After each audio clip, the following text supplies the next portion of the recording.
मनुष्यों में श्रेष्ठ नर और नारायण को नमस्कार कर और देवी सरस्वती तथा व्यास जी को प्रणाम कर उनकी जय बोलती हूँ। सूत जी बोले, परमेष्टि ब्रह्मा के पुत्र नारद जी से राजा अम्बरीश ने पवित्र वैशाख मास का महात्म्य पूछा। राजा अम्बरीश बोले, हे ब्राह्मण, जो संपूर्ण महीनों के महात्म्य वर्णन किए वह मैंने अच्छी तरह से सुने। सभी महीनों में वैशाख मास श्रेष्ठ, अतः वैशाख का महात्म्य विस्तार से कहिए, मुझे सुनने की इच्छा है।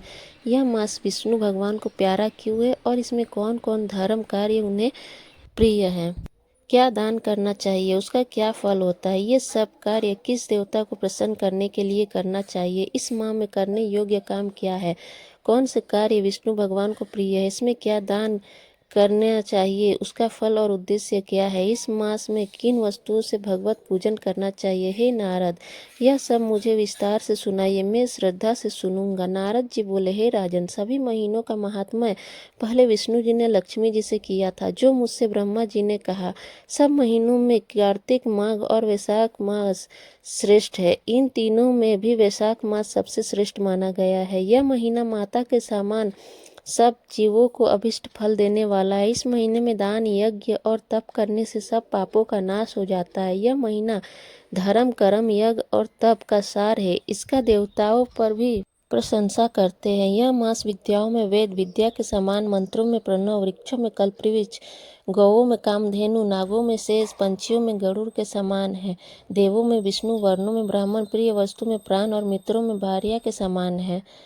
नदियों में गंगा के समान, तेजस्वियों में सूर्य, शास्त्रों में चक, धातुओं में स्वर्ण, वैष्णव में शिवजी के समान, रत्नों में कौस्तुभ मणि तुल्य, धर्म के लिए सब में उत्तम मास है।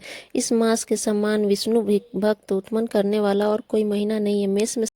मेष की संक्रांति वैशाख मास में सूर्योदय से पहले जो मनुष्य स्नान करता है उससे विष्णु भगवान लक्ष्मी सहित अत्यंत प्रसन्न होते हैं। जैसे अन्न से सब प्राणी प्रसन्न होते हैं, वैसे ही वैशाख स्नान से निसंदेह विष्णु भगवान प्रसन्न होते हैं।